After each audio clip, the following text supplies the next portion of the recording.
Hello বন্ধুরা, আজ তোমাদের সাথে শেয়ার করছি নিরামিষ এই শিমের দুর্দান্ত স্বাদের রেসিপিটি খুবই কম সময়ে বানানো যায়, খেতে খুব সুন্দর হয়।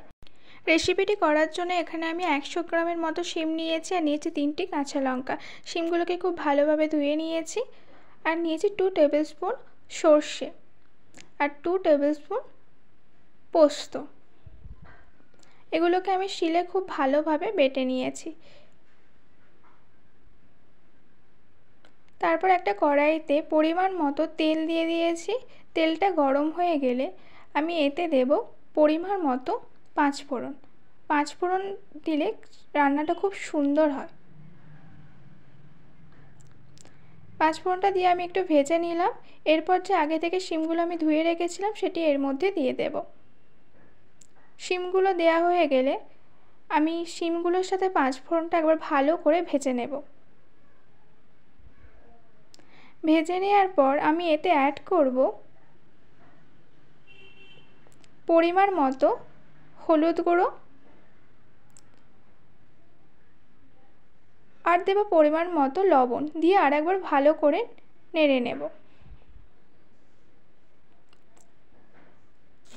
একবার আমি ঢাকা দিয়ে কিছুক্ষণের জন্য এটাকে হতে দেব।